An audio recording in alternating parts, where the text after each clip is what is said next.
Di penghujung tahun 2008, ketika pilar-pilar raksasa keuangan dunia sedang berguncang hebat dan kepercayaan publik berada di titik terendah, sebuah email misterius dari sosok anonim bernama Satoshi Nakamoto tiba-tiba muncul di sebuah forum diskusi para kriptografer. Email itu singkat, namun lampirannya akan mengubah dunia. Bukan sebuah program canggih, bukan pula sebuah video. Lampiran itu adalah sebuah file PDF 9 halaman yang sederhana dengan judul Bitcoin, a peer-to-peer electronic cash system.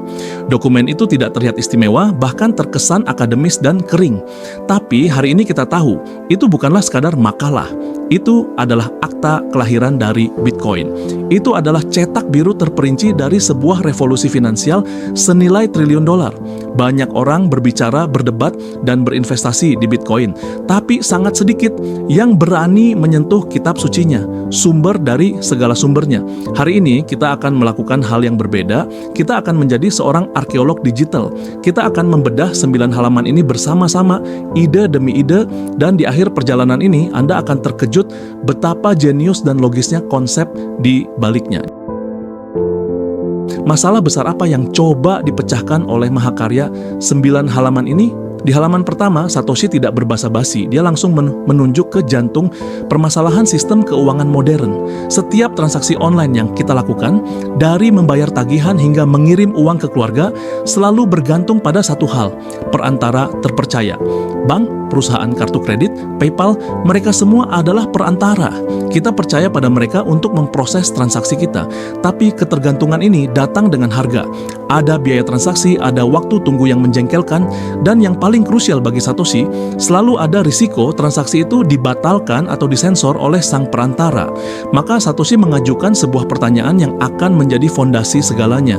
Bisakah kita menciptakan sebuah sistem pembayaran elektronik di mana dua orang, dimanapun mereka berada, bisa bertransaksi secara langsung peer-to-peer tanpa perlu percaya pada siapapun di antara mereka? Misi inilah yang menjadi jiwa dari seluruh dokumen ini.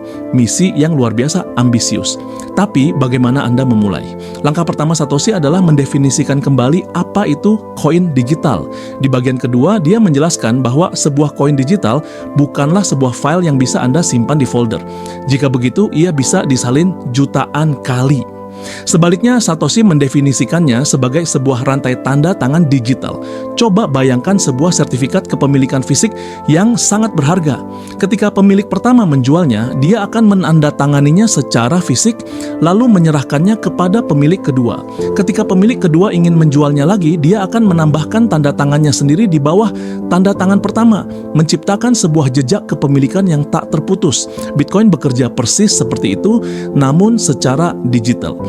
Setiap transaksi menstaples tanda tangan digital pemilik baru ke transaksi sebelumnya, menciptakan sebuah riwayat kepemilikan yang bisa diverifikasi oleh siapa saja, sebuah ide yang sangat elegan dalam kesederhanaannya.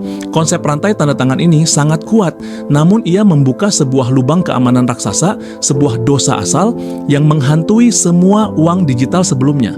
Masalah pengeluaran ganda atau double spending. Apa yang terjadi jika seorang pemilik nakal, sebut saja dia Charlie, menandatangani koin yang sama dan mengirimkannya ke dua orang berbeda, Alice dan Bob, secara bersamaan? Siapa yang berhak atas koin itu? Tanpa adanya bank sebagai wasit, sistem akan kacau. Solusi jenius dari Satoshi yang dijelaskan di bagian 3 adalah sebuah ide yang mengubah segalanya. Dia mengusulkan penciptaan sebuah server cap waktu yang terdesentralisasi, sebuah notaris publik global. Idenya adalah jangan proses transaksi satu persatu. Kumpulkan sekelompok transaksi yang terjadi dalam beberapa waktu terakhir ke dalam sebuah blok, lalu berikan cap waktu. Pada blok tersebut seolah-olah berkata, semua transaksi ini terjadi sebelum waktu ini. Kemudian, siarkan blok yang sudah dicap waktu ini ke seluruh jaringan. Inilah momen kelahiran dari konsep blok dalam kata blockchain. Tapi, tunggu dulu, ini memunculkan pertanyaan baru yang sama peliknya. Di dunia yang terdesentralisasi tanpa ada pemimpin, jam siapa yang kita gunakan? Jika semua orang bisa berteriak, "Hey, sekarang jam 10:05, Zrenia cap waktu siapa yang kita percaya sebagai kebenaran?" Jika setiap orang bisa membuat blok, bagaimana seluruh jaringan bisa mencapai satu kesepakatan. Di bagian 4, Satoshi memperkenalkan ide paling brilian, paling terkenal, dan mungkin paling kontroversial dari seluruh white paper, Proof of Work. Daripada hanya menunjuk satu pihak, Satoshi mengubahnya menjadi sebuah sayembara, sebuah perlombaan komputasi yang brutal. Siapapun di jaringan yang ingin mengusulkan blok transaksi berikutnya, mereka harus mengerahkan kekuatan komputernya untuk memecahkan sebuah teka-teki matematika yang luar biasa sulit dan acak. Ini bukan soal kecerdasan, ini soal kekuatan menebak dan mencoba triliunan kali per detik. Proses yang boros energi inilah yang kita kenal sebagai mining, dan pemenang lombanya adalah yang berhak menambahkan blok baru ke dalam rantai. Sekarang mari kita satukan semua kepingan puzzle ini, karena di bagian 5, Satoshi menjelaskan bagaimana simfoni ini bekerja dalam harmoni. Bayangkan alurnya seperti ini. Pertama, transaksi-transaksi baru dari seluruh dunia disiarkan ke jaringan. Kedua, para penambang, komputer-komputer kuat, mengumpulkan transaksi ini ke dalam sebuah blok kandidat. Ketiga, mereka semua mulai berlomba membakar energi untuk menjadi yang pertama memecahkan teka-teki proof of work. Keempat, ketika satu penambang akhirnya menang, dia akan menyiarkan blok kemenangannya ke seluruh jaringan. Kelima, komputer-komputer lain, para penjaga jaringan yang waspada, akan berhenti menambang sejenak, memeriksa blok baru itu, memastikan semua transaksi di dalamnya sah dan sesuai aturan. Jika semua beres, mereka akan menerimanya, menambahkannya ke ujung rantai blockchain mereka, dan kemudian memulai kembali perlombaan untuk blok berikutnya. Sebuah sistem kesepakatan global yang terjadi kira-kira setiap 10 menit tanpa perlu satupun pertemuan, tanpa perlu satupun direktur. Anda mungkin berpikir ini terdengar sangat merepotkan. Untuk apa ada orang atau perusahaan yang mau menghabiskan jutaan dolar untuk komputer dan listrik hanya untuk ikut lomba teka-teki? Di bagian 6, Satoshi menjawab pertanyaan fundamental ini dengan menjelaskan mesin ekonomi di balik sistem. Ini bukan tentang sukarela atau kebaikan hati. Ini tentang sistem insentif yang dirancang dengan sempurna. Pemenang lomba Proof of Work tidak hanya mendapatkan hak untuk menulis sejarah, dia juga mendapatkan hadiah yang sangat nyata. Pertama, dia dihadiahi sejumlah Bitcoin baru yang diciptakan dari udara tipis. Inilah yang disebut block reward, denyut jantung penciptaan nilai dalam jaringan. Kedua, dia juga berhak mengumpulkan semua biaya transaksi kecil dari ribuan transaksi yang dia masukkan ke dalam bloknya. Kombinasi dua hadiah inilah yang memotivasi para penambang untuk terus berpartisipasi, dan pada saat yang sama, tindakan mereka yang egois untuk mencari hadiah justru mengamankan seluruh jaringan. Sebuah kejeniusan desain ekonomi, dan kejeniusan Satoshi tidak berhenti pada gambaran besar. Di bagian 7 dan 8, dia menunjukkan betapa dia juga seorang insinyur yang praktis dan memikirkan detail masa depan. Di bagian 7, dia membahas cara menghemat ruang disk. Dia sudah mengantisipasi bahwa jika blockchain terus tumbuh, maka ukurannya akan menjadi raksasa. Dia pun mengusulkan sebuah metode kriptografi cerdas yang dikenal sebagai Merkle Tree untuk meringkas data transaksi lama di dalam sebuah blok, sehingga kita tidak perlu menyimpan setiap detailnya selamanya tanpa mengorbankan keamanan. Kemudian di bagian 8, dia membahas verifikasi pembayaran yang disederhanakan, memastikan bahwa pengguna biasa tidak perlu mengunduh ratusan gigabyte data blockchain ke ponsel mereka. Mereka cukup menyimpan kepala blok saja, bayangkan seperti daftar isi dari sebuah buku, bukan keseluruhan isi buku, untuk bisa memverifikasi pembayaran dengan aman. Ini menunjukkan bahwa visinya adalah untuk penggunaan massal, bukan hanya untuk para ahli. Bagian selanjutnya adalah tentang fungsionalitas inti yang membuatnya terasa seperti uang.